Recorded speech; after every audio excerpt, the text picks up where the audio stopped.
ఈ కడవరి దినాల్లో ఎలాంటి పరిస్థితులు వస్తాయని యేసు ప్రభువారు స్వయంగా చెప్పారంటే, మిమ్మల్ని చంపు ప్రతివాడు మేము దేవునికి సేవ చేస్తున్నామని భావించే రోజులు వస్తాయట. ఇది నిజమే అనిపించేట్టుగా జరుగుతున్న పరిస్థితుల నేపథ్యంలో, జరుగుతున్న పరిణామాలకు కౌంటర్గా నేను ఈ సందేశం చేయటం లేదు. జరుగుతున్న పరిణామాల నేపథ్యంలో మనం ఎలాంటి సేవ చేయాలి అనేది మాత్రమే మాట్లాడుతున్నాం. ఎవరిపైనో ఎదురు దాడి చేయటకు ఉద్దేశించిన సందేశము కాదిది. దాడులు, హత్యల వరకు వెళుతున్న నేపథ్యంలో 2000 సంవత్సరాల క్రైస్తవ చరిత్రలో మనకు తెలియని ఫలితాలేమి కాదు. యేసునాథుడు మొదలుకొని ఇప్పటిదాకా ఎప్పుడు శిక్షించబడింది అబద్ధమైతే కాదు కదా, సత్యానికే శిక్ష పడుతోంది. కానీ జగమెరిగిన ఒక సత్యం, యువజనులను, పరిశుద్ధులను, క్రీస్తు భక్తులను చంపిన వారు కదలాడుతున్నారా? ఒకవేళ నిజమేనేమో, కానీ నా దృష్టి అది కాదు. వాడిని మానసికంగా చంపి అవతల పడేస్తుంటే ఇవేమీ చంపడం అనే కేటగిరీలోకి రావా? ఒక వ్యక్తి క్యారెక్టర్ మీద ఇంతింతలో బండలను వేసి వేడుక చూడటం, అది దమనకాండ కాదా? నా వాక్యాలు తీవ్రమైన దుమారం రేపవచ్చు, ప్రతిఘటన ఎదుర్కోవచ్చు. సత్యమును చెప్పక ఉండలేక మనం మాట్లాడేది ఇది న్యాయం అని ప్రపంచానికి తెలియటానికి, మనకు న్యాయం జరుగుద్ది అని ఆశించి కాదు. నన్ను, నా దేవతల్ని అపవిత్రం అంటాడు, చంపేవతల పడినానంటే ఆశ్చర్యం ఏమి లేదు. అలా చచ్చిపట్టుకుని ప్రిపేర్ అయిపోయాడు. ప్రాణము కంటే పరిశుద్ధత ప్రియం, ప్రాణము కంటే ప్రార్థన ప్రియం. తేడా వస్తే,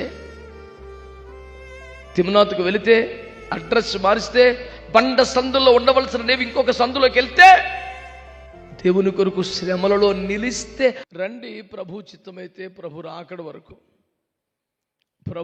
వరకు మనం కలిసి ప్రార్థనలు చేద్దాం.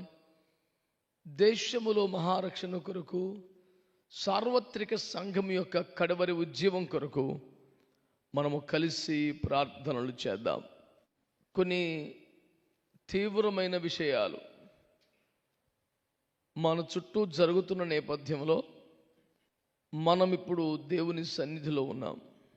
ఒక మాట బాగా లోతుగా మీరు ఆలోచించాలా? బయట పరిస్థితులను బట్టి మనం స్పందించాలా?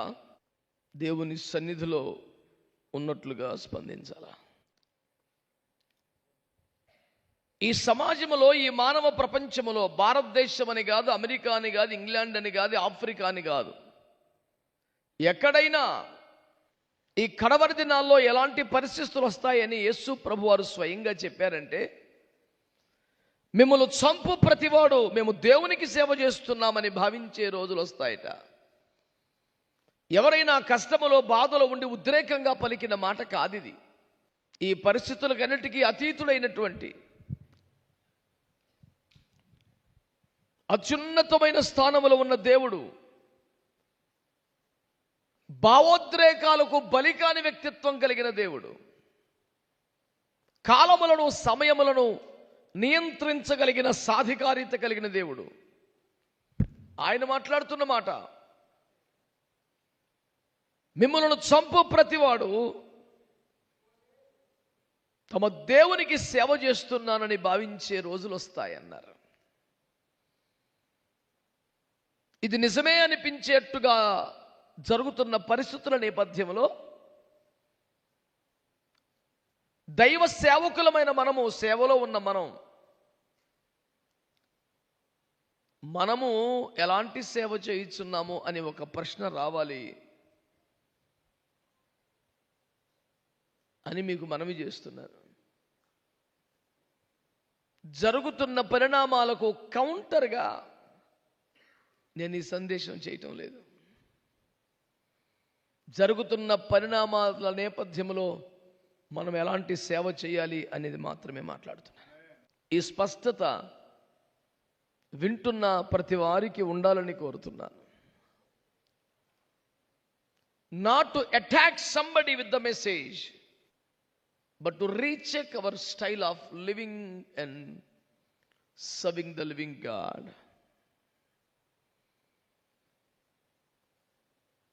ఎవరిపైనో ఎదురుదాడి చేయుటకు ఉద్దేశించిన సందేశము కాదిది. దాడులు, హత్యల వరకు వెళుతున్న నేపథ్యములో మనము ఎలాంటి సేవ చేయాలి అనే విషయాన్ని మీ దృష్టికి తెస్తున్నాను. దేవుని వాక్యములో తేటగా వ్రాయబడిన మాట,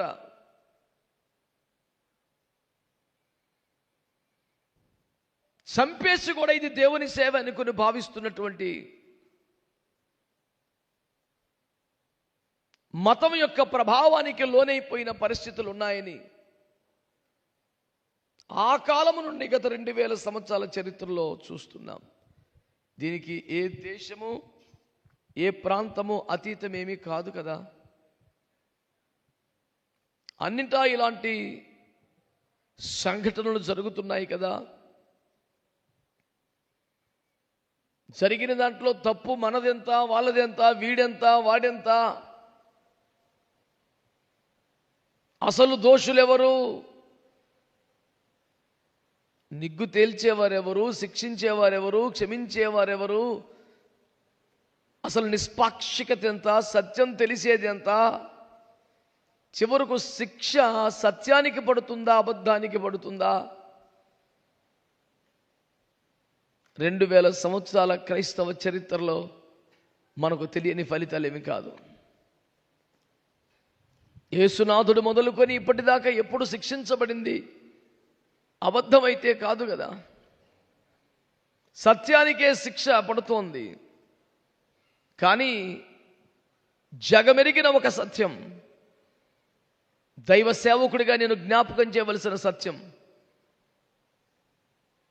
ఎవరు సత్యమును సమాధి చేయలేరు, ఎవరు జీవమును తొక్కిపట్టి ఉంచలేరు. ఇది యేసయ్య పునరుత్థానం సాక్షిగా నిరూపించబడ్డ సత్యం. ఇలాంటి వాస్తవ పరిస్థితుల నేపథ్యంలో మనం ఎలాంటి సేవ చేయుచున్నాం? ఎదుటివాన్ని చంపి ఇది కూడా దేవుని సేవ అని భావించేవారు ఉన్నారట. ఈ మాటలు అంటున్నప్పుడు మీ మనస్సుల్లో దైవజనులను, పరిశుద్ధులను, క్రీస్తు భక్తులను చంపిన వారు కదలాడుతున్నారా? ఒకవేళ నిజమేనేమో, కానీ నా దృష్టి అది కాదు. నా దృష్టి అది కాదు. అదొక దుఃఖకరమైన చేదు నిజం, కాదనటానికి ఏమీ లేదు. కానీ my focus is not on that.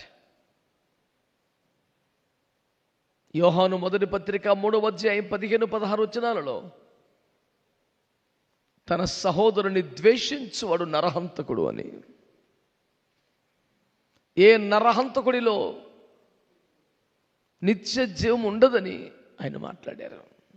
సీరియస్గా ఈ మాట తీసుకోండి.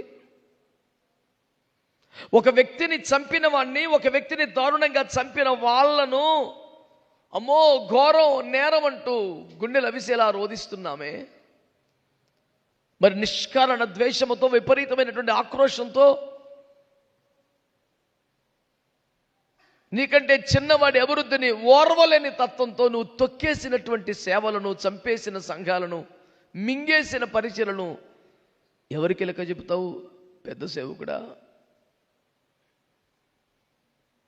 I very sorry to call you as పెద్ద సేవకుడు. పెద్దరికం వయసును బట్టేనంటారా? పెద్దరికం డబ్బును బట్టేనా? పెద్దరికం ధనం, జనం, దీన్ని బట్టేనా? ఈ సంగతులను మీరు కాస్త ఆలోచించాలని కోరుతున్నాను. సంఘాలే మింగివేయబడుతుంటే, సేవకులే మళ్ళీ కనబడకుండా త్రొక్కివేయబడుతుంటే, అన్యాయంగా కొంతమంది క్యారెక్టర్ని చంపేస్తూ వాడిని మానసికంగా చంపి అవతల పడేస్తుంటే, ఇవేమీ చంపడం అనే కేటగిరీలోకి రావా? భౌతికంగా చంపడం అనేది ఎంత దుర్మార్గమో రోజు చస్తూ బ్రతికేలాగా చేయటం అంతకని ఎక్కువ దుర్మార్గం కాదా? ఒక వ్యక్తి క్యారెక్టర్ మీద ఇంతింతలా బండలను వేసి వేడుక చూడటం అది దమనకాండ కాదా? ఈ రోజున దేవుని సేవకునిగా మిమ్మల్ని ప్రశ్నిస్తున్నాను. నీ ప్రభావంతో సినిమా హాల్లో ఖాళీ అవ్వాలి. నీ ప్రభావంతో వేశ్య వాటికలు మరుగైపోవాలి, అదృశ్యమైపోవాలి. నీ ప్రభావంతో మద్యపానం దుర్భిని వేసి వెతికినా కనబడకుండా పోవాలి. కానీ నీ ప్రభావానికి చిన్న సంఘాలు మాయమవుతున్నాయే. నీ ప్రభావానికి చిన్ని సేవకులు అల్లాడిపోతున్నారే. దాన్ని గొప్ప సేవని నీవు అంటున్నావు కదా. యోహాను 16:2 నీకు వర్తిస్తుందేమో ఒక్కసారి చూడు. నా వాక్యాలు తీవ్రమైన దుమారం రేపవచ్చు, ప్రతిఘటన ఎదుర్కోవచ్చు. సత్యమును చెప్పక ఉండలేక దూషింపబట్టానికి బాధింపబట్టానికి అలవాటు పడిపోయి నేను ఈ మాటలు ప్రకటిస్తున్నాను. ఎదుటివాడిని మానసికంగా చంపి, వాని సేవను చంపి, వాని సంఘాన్ని మింగి ఇది గొప్ప సేవ అంటున్న పరిస్థితులు లేవా? మీరు చెప్పండి బిడ్డలారా. వ్యభిచారం అంటే శరీర సంబంధమైన పాపమే చేయకూడదు, మోహపు చూస్తేనే అని చెబుతావు కదా. మరి చంపడం అంటే భౌతికంగా చంపడమే కాదు, ఇది కూడా ఎందుకు చెప్పడం లేదు? నువ్వు సగం సత్యమే చెప్తున్నావు కదా. నీ చాప కింద నీళ్లు రాకుండా ప్రయత్నం చేస్తున్నావు కదా. ఏది దేవుని సేవ అంటే? ఒకటి మాత్రం ముందు చెప్పనివ్వండి, చంపేయడం సేవ కాదు, బ్రతికించడం సేవ. జయప్రకాష్ నారాయణ గారు ఎప్పుడూ ఒక మాట అంటుంటారు, ఈ సమాజానికి చెడ్డవాడు చేసే చెడు కన్నా మంచివాని మౌనమే ఎక్కువ నష్టం చేస్తుందని. ఆ మాటతో పూర్తిగా ఏకీభవిస్తున్నాను. మంచివాడు మౌనం చాలా నష్టం సమాజానికి. మాట్లాడాలి. నేను చాలాసార్లు గతంలో చెప్పాను, అనేక సంవత్సరాలుగా చెబుతూనే ఉన్నాను, ఇప్పుడు కూడా చెబుతున్నాను. మనం మాట్లాడేది ఇది న్యాయం అని ప్రపంచానికి తెలియటానికి, మనకు న్యాయం జరుగుద్ది అని ఆశించి కాదు. న్యాయం ఏంటో ప్రపంచానికి వినిపించడానికి మాట్లాడుతున్నాం తప్ప ఇక్కడ న్యాయం జరుగుద్దని పిచ్చి భ్రమలేమి లేవు, ఆశలేమి లేవు. యేసుక్రీస్తు 2వ రాకడ గురించి 50వ కీర్తన 4వ వచనంలో మాట్లాడుతూ ఆయన న్యాయము చేయుటకు తన జనులను సమకూరుస్తున్నాడంట. 2వ రాకడ ఎందుకు తెలుసా? మనకు న్యాయం చేయడానికి, మనకు న్యాయం చేయడానికి. ఈలోపు న్యాయం జరుగుద్దని పిచ్చి భ్రమలేమి లేవు, అలాంటి అనుకూలత ఏమీ లేదు.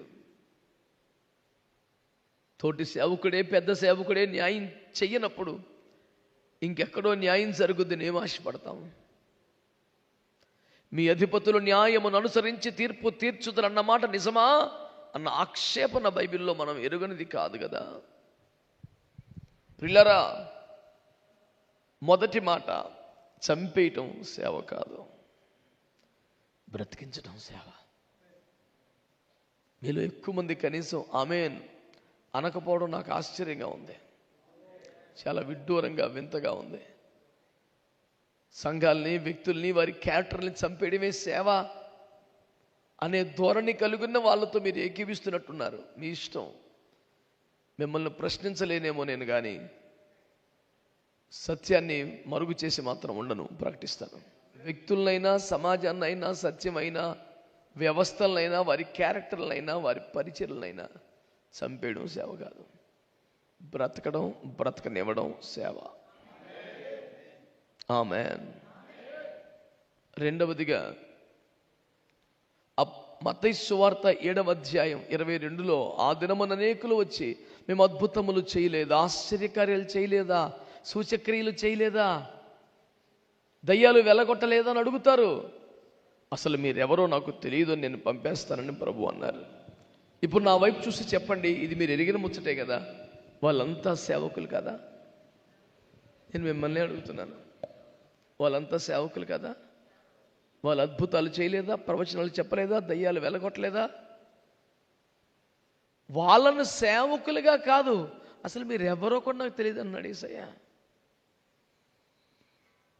నేను చాలా తక్కువసేపే మాట్లాడతాను ఈ పూట, కానీ గుండె నిండా దుఃఖం, భారం, వేదనతో ఈ మాటలు మీతో మాట్లాడుతున్నాను. ఏది సేవ కాదో, ఏది సేవో మీ ముందు పెట్టి మీరు ఏది ఎంపిక చేసుకుంటారో మీ చిత్తానికి వదిలేయటం ఈనాటి సందేశం యొక్క ఉద్దేశం. ఈ అద్భుతాలు చేసేవారు, సూచక్రియలు చేసేవారు, ప్రవచనాలు చెప్పేవారు, దయ్యాలు వెళ్ళగొట్టేవారు సేవకులుగా గుర్తింపు పొందలేదా భూమి మీద? సుప్రసిద్ధ సేవకులుగా ప్రఖ్యాతి నొందారు. వారి బోధలు అద్భుతం, వారి కార్యాలు అద్భుతం, వారి సభలు అద్భుతం, అసలు వారే ఒక అద్భుతం. కానీ ప్రభు అన్నాడు, అసలు మీరు ఎవరో నాకు ఎప్పుడు, ఆ మాట నాకు వింత, నేను మిమ్మల్ని ఎరుగను అనలేదు, ఎన్నడూ ఎరుగను అన్నాడు. I never knew you. ఎవరు లేరు. ఒకప్పుడు బాగానే వాడబడ్డావు, మంచిగా పనిచేసావు, ఈ మధ్య చల్లారిపోయావు, అందుకే నీకు నాకు సంబంధం లేదంటే అసలు మీకు ఎప్పుడు తెలియదు నాకు మీరు అన్నాడు. చంపడం సేవ కాదు అన్నాను. రెండో మాట, అద్భుతాలు చేయటం కూడా సేవ కాదు. ఇంకా సరళంగా చెప్పాలంటే అద్భుతంగా వాడబట్టం కూడా సేవ కాదు. క్రమంలో ఉండడమే సేవ. అక్రమం ఈ అద్భుతాలను మరుగు చేసేస్తుంది. ఆ తర్వాత మరొక కేటగిరీ మీకు చూపిస్తాను. అది సేవ కాదు అని ప్రభు అన్నారు. యాకోబు పత్రిక 1:27. ఈ వచనములో ప్రధానంగా హైలైట్ చేయబడుతున్నది ఏమిటనగా, దిక్కులేని వారిని, విధవరాండ్లను, అనాథలను వారి ఇబ్బందుల్లో పరామర్శించటమే గొప్ప సేవ అన్న మాట బాగా ప్రాచుర్యంలో ఉంది. కానీ బైబిల్ అంటుంది అది సరైన భక్తి అంటుంది. సేవకుడు కూడా భక్తి చెయ్యాలి. సేవకుడు భక్తిహీనుడిగా ఉండకూడదు. కానీ భక్తే సేవ కాదు. చారిటీ మంచి భక్తి, సరైన భక్తిని వాక్యం చెబుతుంది. కానీ చారిటీయే సేవ కాదు అని గుర్తుపెట్టుకోవాలి. చంపడం సేవ అనుకుంటున్నారు, కాదు. అద్భుతాలే సేవ అనుకుంటున్నారు, కాదు. చారిటీయే సేవ అనుకుంటున్నారు, కాదు. మత్తయి సువార్త 25లో సుమారు 40వ వచనంలో యేసు ప్రభువారు ఏమన్నారు? మీకెప్పుడు వస్త్రం ఇచ్చాము, మీకెప్పుడు మేము పరిచర్యలు చేసామని వాళ్ళు వాపోతే, ఈ నా సహోదరుల్లో మిక్కిలి అల్పుడైన ఒకడికి చేశారు గనుక నాకు చేసినట్టే అన్నారు. దానినే ఆలంబనగా చేసుకుని నేను అడుగుతున్న మాట, పొరుగువానికి నిన్ను ఎలా ప్రేమిస్తున్నావు అలా ప్రేమించుకో, లేకపోతే నీ భక్తి వ్యర్థమని చెప్పినవాడు యేసు కదా. ఇబ్బందుల్లో ఉన్నవారిని పరామర్శించమని, తండ్రి లేని వారిని, విధవరాలని చూడమని చెప్పినవాడు యేసు కదా. బైబిల్ కన్నా, క్రీస్తు కన్నా, క్రైస్తవ్యం కన్నా చారిటీ గురించి ఎవడన్నా ఎక్కువ చెప్పగలుగుతాడా ప్రపంచంలో? చారిటీకి చిరునామయ్యా యేసయ్యా, క్రైస్తవ్యం బైబిల్ కదా. దాన్ని వ్యతిరేకిస్తూ, కించపరుస్తూ, తక్కువ చేస్తూ మాట్లాడటం లేదు సుమా. చారిటీయే సరైన భక్తి, కానీ అదే సేవ కాదు. మరి అదేమిటి? భక్తి, సేవ కాదు. కృపా వరములను గురించి దేవుడు మాట్లాడుతూ, సేవా పిలుపును గురించి దేవుడు మాట్లాడుతూ, అపోస్తలులు, ప్రవక్తలు, సువార్తికులు, కాపరులు, బోధకులుగా కొంతమందిని దేవుడు ఎంపిక చేసినట్టే కొందరిని ఉపకారములు చేయవారిగా కూడా పెట్టాడు అనే మాట కూడా బైబిల్లో ఉంది. కానీ ఏది సేవ? ఏది సేవ? చారిటీయే సేవ. తండ్రి లేనివారు అంటే దేవుడు లేనివారు అని అర్థం కాదా? విధవరాండ్లు అంటే తమ యజమాని లేని, పెళ్లి కుమార్తె సంఘానికి, అనుభవానికి రాని, నామకార్థ స్థితిలోని వారు అని అర్థం రాదా? ఆ అనుభవాలకు వారిని నడిపించడం గొప్ప సేవ అని మీకు మనవి చేస్తున్నాను. ప్రియులారా, చంపడం సేవ కాదు, బ్రతికించడమే సేవ. అద్భుతాలు, ఆశ్చర్యకార్యాలు సేవ కాదు, క్రమములో ఉండడం సేవ. చారిటీయే సేవ కాదు, చారిటీయే సేవ కాదు. తండ్రి లేని వారిని నిజమైన తండ్రి యొద్దకు, యేసుక్రీస్తును యజమానిగా కాక ఒక దైవంగా మాత్రమే ఎరిగిన వారిని పెండ్లి కుమార్తె సంఘం అనుభవంలోనికి తేవడం గొప్ప సేవ అని నేను మీకు మనవి చేస్తున్నాను. ఏది సేవ కాదో చెప్పిన నోటితోనే ఏది సేవ అనేది కూడా ఒక మాట చెప్పాలి. అందరూ యోబు గ్రంథం ఏకంగా సాతాను గారిని పిలిచి, రేయ్, నా సేవకుడు యోబుని గురించి నువ్వు ఆలోచించావా అని దేవుడు ఒక సవాలుగా మాట్లాడారు. యోబు ఎప్పుడైనా ప్రసంగాలు చేశాడా? స్వస్థతలు, అద్భుతాలు, బాప్తిస్మాలు సభల్లో మాట్లాడా? అతన్ని పట్టుకుని దేవుడు నా సేవకుడైన యోబు అన్నాడు. చిత్రం ఏంటంటే అద్భుతాలు, ఆశ్చర్యాలు బేభత్సంగా వాడవాడు వాళ్ళని పట్టుకొని మీరు నాకు తెలియదు అన్నాడు. ఏనాడు ఒక అద్భుతం చేయని, ఎన్నడూ ప్రసంగం చేయని, బాప్తిస్మాలు ఇవ్వని, సభల్లో మాట్లాడని యోబుని పట్టుకొని నా సేవకుడు అని దేవుడు మాట్లాడాడు. దేవుని దృష్టిలో ఏది సేవో తెలియట్లా ఇప్పటికైనా? గొప్ప దైవజనులు మన మధ్యలోకి వస్తారు. దేని బట్టి? సభల్లో వాడబట్టాన్ని బట్టి, లేదా అద్భుతాలు చేయడాన్ని బట్టి, లేదా వారి ప్రవచనాలని బట్టి. ఇవన్నీ చేసిన వారినేమో విసులు నాకు తెలియదు అన్నాడు. ఇవేమీ చేయని ఒక ఆయన్ని పట్టుకొని నా సేవకుడు అన్నాడా? దేవుని దృష్టికి సేవకుడువా, లోకం దృష్టిగా లేవు? దేవునికి ఒక స్తోత్రం చెప్పండి. హల్లెలూయా. వాళ్ళు పాపం చేసినటువంటి సాక్ష్యమేమీ లేదు. యవనస్తులే కదా, తమ స్నేహితులతో కలిసి భోజనాలు చేశారు కదా, మాటలోనైనా ఎక్కడైనా తప్పు జరిగి ఉంటుందేమోనని వారిని శుద్ధీకరించి, అనండి, సీరియస్గా తీసుకోండి మాట. ఏది సేవ? ప్రజలను శుద్ధీకరించుట గొప్ప సేవ. దేవునికి స్తోత్రం చెప్పండి. యోబు నిత్యం అలాగూ చేయిచుండెను, వారిలో ఒక్కొక్కరి నిమిత్తం దహనబలి అర్పించుచుండెను. దేవుని సన్నిధిలో వారి కోసం చేతులెత్తి మానక విజ్ఞాపన చేస్తున్నాడు, రోదన చేస్తున్నాడు, అడ్డుపడుతున్నాడు. ఎక్కడ ప్రసంగాలు చేయకపోయినా, అద్భుతాలు చేయకపోయినా దేవుడు అంటున్నాడు, ఇతడు రా నా సేవకుడు అంటే. ఎవరు ప్రజల పక్షంగా మోకరిస్తారో, ఎవరు ప్రజల కొరకు చేతులెత్తారో, పాపం వలన నశించిపోయే ప్రజల మీదకి దేవుని కనికరము, కృప వచ్చినట్లుగా వారి పక్షంగా ఎవడు వేడుకుంటూ ఉంటాడో అది సేవను దేవుడు మాట్లాడుతున్నాడు. మళ్ళీ చెప్తున్నా, చంపేయడం, సంఘాలు దిగమింగేయటం, సేవకుడు అసలు సేవ వదిలేసి పారిపోలే చేయడం, అది కాదు సేవ. నిష్కారణ ద్వేషాన్ని మూటగట్టుకొని గుండె నిండా కోపాన్ని పెట్టుకొని బతకడం కాదు సేవ. అది హత్య, నరహత్య. ఏది సేవ? బ్రతికించడం సేవ. అద్భుతాలు కాదు, క్రమాలు సేవ. చారిటీ మాత్రమే కాదు, వారికి లోకములో షెల్టర్ కల్పించడం, ఫుడ్ పెట్టడమే కాదు, తండ్రి యొక్క బిడ్డలుగా వారిని మార్చడం, పెండ్లి కుమార్తె సంఘంగా చేర్చడం గొప్ప సేవ. ఏది మరి సేవ? విజ్ఞాపన పరిచర్య సేవ, శుద్ధీకరించుట సేవ. యోబు వారిని శుద్ధీకరించి అన్నమాట ఎంత గొప్ప మాట. అరే, ఇతను కూడా ఒక మనిషే కదా, కానీ ఇతని మనసు ఎప్పుడు మనుషులను శుద్ధీకరించాలి, పరిశుద్ధపరచాలి. ఇదిరా సేవ అంటే. సేవ అంటే ప్రసంగాలు చేయటం కాదు, సేవ అంటే కానుకలు తీసుకోవటం కాదు, సేవ అంటే బీభత్సంగా వాడబట్టం కాదు. సేవ అంటే ప్రజలను శుద్ధీకరణలోకి తేవడం, దేవుని ముందు నిర్దోషులుగా నిలబెట్టే ప్రయాసపడటం, ఇది సేవ.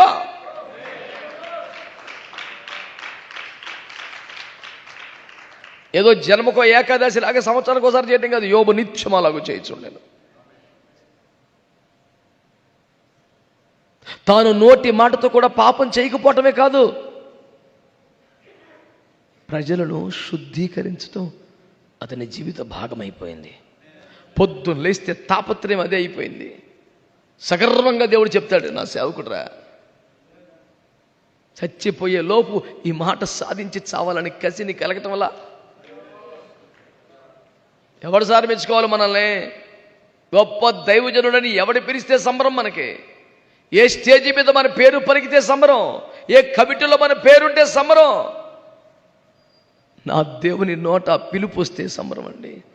నా సేవకుడు, నా సేవకుడు. కసిగా బతకాలి ఆ మాట కోసం. ఆ మాట అనిపించుకొని చావాలనిపించాలి.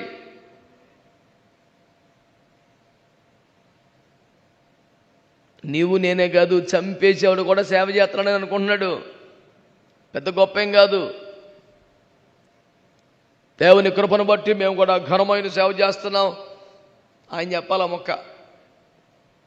ఈ ఘనమైన సేవకులందరినీ కూడా అసలు మీరు ఎవరో నాకు తెలియదు అంటే మనం ఎక్కడ ఏ మూల ఉంటాం? మనం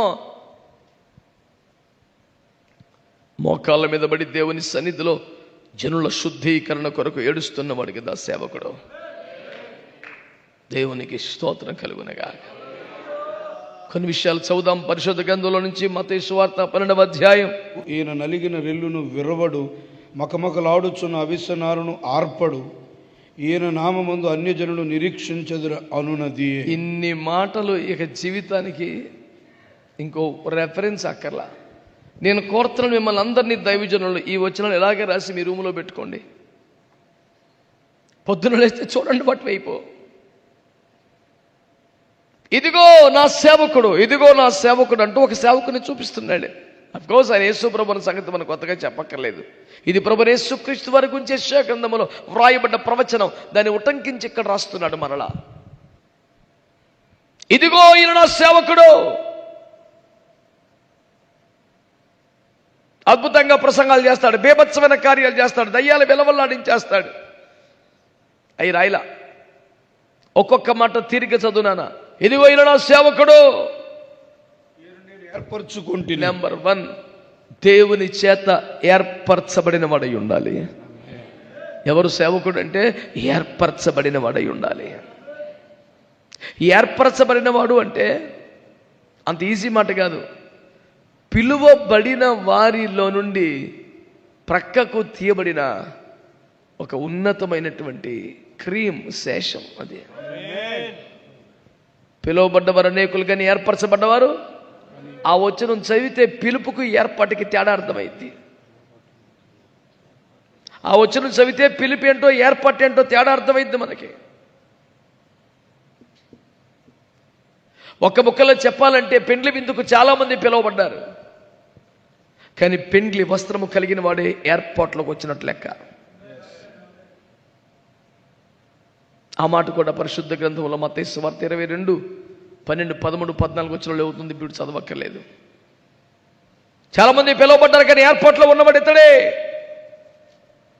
పెండ్లి వస్త్రమును కలిగిన వాడే. కాబట్టి సేవకును పిలువబడ్డావా? అది మొదటి విషయమే. అసలు విషయం ఏంటంటే ఆ ఏర్పాటులోకి రాగలిగేవా? దైవజనుడికి ఉన్న ఏర్పాటు అనే దాంట్లోకి వచ్చావా? పిలుపు వరకు ఆగిందా బండి మంది? ఆ విశేషమైన ఏర్పాటులోకి రాకపోతే, ఆ ప్రత్యేకతలోకి రాకపోతే, ఆ ప్రతిష్టలోకి రాకపోతే, 100 మంది మందల కొద్దీ తినే బ్యాచ్లో కాకుండా ఏర్పాట్లో ఉండగలిగే స్థాయికి రాకపోతే,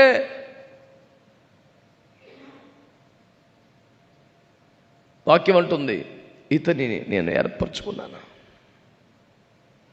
దేవుని చేత ఏర్పరచబడిన సేవకుడువా నీవు? అవసరాన్ని బట్టి, అవకాశాన్ని బట్టి, తిండిని బట్టి, ఆకలిని బట్టి, కోపాన్ని బట్టి, పగను బట్టి, అవకాశాన్ని బట్టి సేవకు వచ్చేసినోడివా? సేవలో నిమ్మలంగా సెటిల్ అయిపోయావా? సేవలో మెల్లిగా కుదురుకున్నావా? సేవకుడిగా దేవుని చేత ఏర్పరచబడ్డావా? ఇదేం చిన్న మాట కాదు కదండి. ఏర్పరచబడినవాడు, ఏర్పరచబడినవాడు. తర్వాత మాట ఏంటి చెప్పయ్యా? ఈయన నా ప్రాణమునకు ఇష్టడైన ఆయన. ఈ పదానికి తూగుతామా మనం? దేవుడు అన్నాడు ఈయన నా ప్రాణమునకు ఇష్టుడైన ప్రియుడు. యేసయ్య మనకు ప్రియుడు అవటంలో పెద్ద ఆశ్చర్యం ఏమీ లేదు. ఆయన కంటే పరిశుద్ధుడు, ప్రేమ గలవాడు ఎవరు దొరుకుతారు కనుక మనకి. కానీ మనము దేవునికి ప్రియులమేనా? మనమైతే మైక్ దొరకంగానే ప్రియులారా నువ్వునైనా పిలవగలం, కానీ దేవుడు అలా పిలవలేడు. ఈయన నా ప్రాణమునకు ప్రియమైన వాడు, ఇష్టుడు. ఇదంతా ఎవరు? సేవకుడు అనేవాడి లక్షణాలు రాస్తాడు. సేవకుడు అంటే ఎలా ఉండాలి? ఏర్పరచబడిన వాడై ఉండాలి, దేవుని ఏర్పాటులో నిలిచిన వాడై ఉండాలి. సేవకుడు అంటే ఎవరు? దేవుని ప్రాణమునకు ప్రియమైన వాడై. కడుపుబ్బా నవ్వించే ప్రసంగికులకు ఆ నవ్వించే ప్రయత్నములో అపశృతులు దొర్లే, చెడ్డ మాటలు నోరు జారే, అశ్లీలాన్ని ఆనందంగా సకిలించే నీచ నికృష్ట పాపిష్టి అడ్డగోలు బోధలు బోధకులకు డిమాండ్ తక్కువేమీ లేదుగా. ఇరగబడిపోతున్నారుగా జనం. ఒక పెద్ద ఆయన అన్నారట, నీ ప్రసంగంలో జనం బాగా నవ్వితే వారు నిన్ను మరలా పిలుస్తారు, కానీ నీ ప్రసంగంలో ప్రజలు కన్నీరు కార్చి ఏడిస్తే వాళ్ళు పరిశుద్ధులైపోతారు అని చెప్పాడట.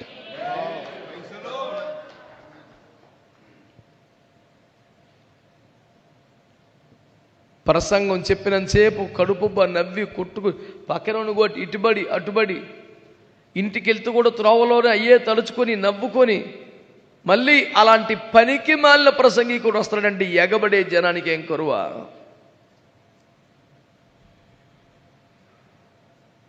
దేవుని వాక్యం వింటున్నప్పుడే ఒక లోతైన పశ్చాత్తాపం కలిగి గుండెలు బాదుకొని కన్నీరుగా చిచ్చి నా బతుకు ఎలా ఉండకూడదు, నా దేవునికి దుఃఖకరంగా ఉండకూడదు, నేను మారాలి అని పశ్చాత్తాపడితే దేవునికి ఇష్టమైన సేవది కదా. ఇతడు నా ప్రాణమునకు ప్రియుడు ప్రియుడు. దానియేలు గురించి కదా ఆ మాట చెప్పాడు, నువ్వు బహుప్రియుడు గనుక నీ యొద్దకు పంపబడితిని. దేనికి బహుప్రియుడైపోయాడు? పరిశుద్ధత కోసం ప్రాణం కోల్పోవడానికి సిద్ధపడ్డాడు.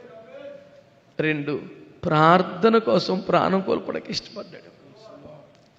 పరిశుద్ధత నీకు ప్రియమైతే, ప్రార్థన నీకు ప్రియమైతే నీవు దేవునికి ప్రియం, అంతే.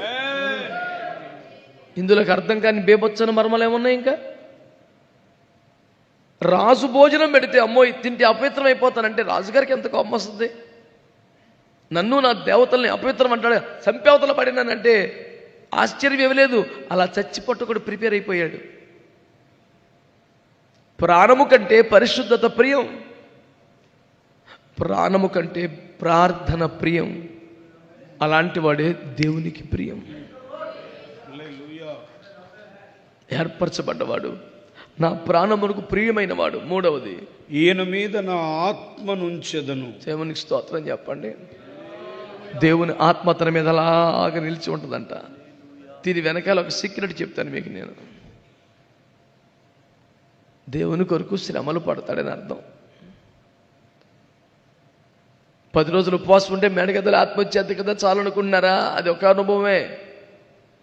4:12 మొదటి పేతురులో అంటాడు, అగ్ని వంటి మహాశ్రమ మీకు కలిగినప్పుడు ఏదో ఒక వింత సంభవించినట్టుగా భావించకండి, కానీ ఆనందపడండి. ఏలయనగా మహిమా స్వరూపకు దేవుని ఆత్మ మీ మీద నిలుచుచున్నాడు. శ్రమల మార్గంలోకి రాకుండా, క్రీస్తు నిమిత్తము, సువార్త నిమిత్తము, బోధ నిమిత్తము నీవు శ్రమపడే అనుభవాలు నీకు రాకుండా మహిమా స్వరూపకు దేవుని ఆత్మ మీ మీద నిలబడేది ఎప్పుడు? ఎలా?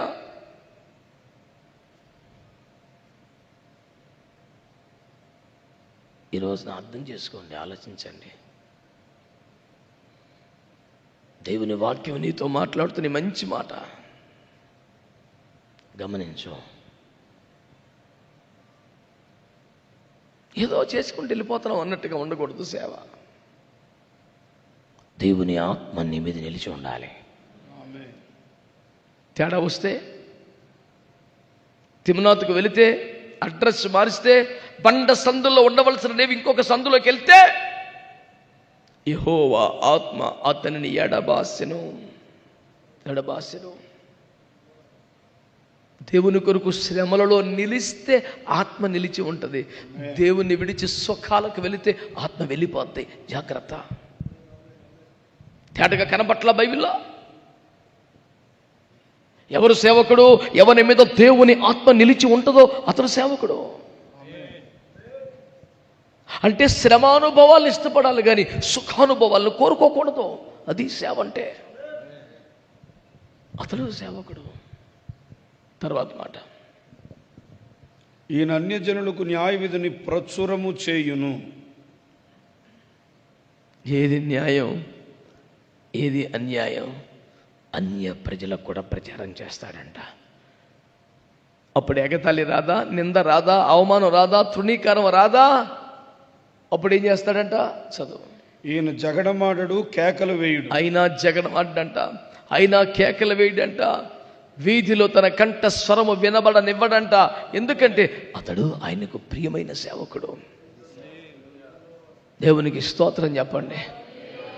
నీ వీధిలో సేవకుడిగా నీ కుటుంబం యొక్క గొడవలాడే స్వరమే వినబడుతుంటే ఇంకేమి సాక్ష్యం? కుటుంబ సభ్యులను, భార్యను, భర్తను కొట్టువాడుగా, తిట్టువాడుగా, రోడ్డెక్కువాడుగా, అన్ని జనులకి బాబు చిచ్చి ఏంటిది అనిపించేవాడుకుంటే ఏమి సాక్ష్యం? పొద్దు ఊగుల కోట్ల మీద పడి చేస్తుంటే భార్య మీద, భర్త మీద, ఇరుగోడి మీద, పరుగోడి మీద. ఒక సేవకుడు ఉన్నాడు.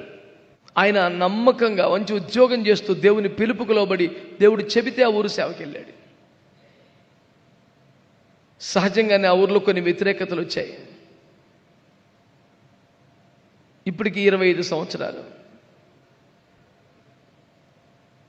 మందిరాన్ని కొంచెం నష్టం చేశారు, సభను పాడు చేశారు, చర్చిలో సౌండ్ సిస్టమ్ అంతా ధ్వంసం చేశారు. ఇలాంటివి జరిగాయి. ఎప్పుడు ఏ చిన్న సమస్య వచ్చినా ఆయన తిరిగి వారితో వాదులాడలేదు కానీ వారందరి మీద చాలా పకడ్బందీ సెక్షన్లతో కేసులు పెట్టాడు. గత 25 సంవత్సరాలుగా ఆయన సభలకు వెళ్ళిన దానికంటే కోర్టులకు వెళ్ళిందే ఎక్కువ. ప్రతిసారి ఆయనే గెలిచాడు, ప్రతి కేసులో ఆయనే గెలిచాడు. 25 సంవత్సరాల తర్వాత కూడా సంఘం 25 దాటలేదు. ఏమి తేలుతోంది ఇక్కడ? నువ్వు వ్యాజ్యమును గెలవటం గొప్ప కాదు, ఆత్మలను గెలవటం చాలా ముఖ్యం.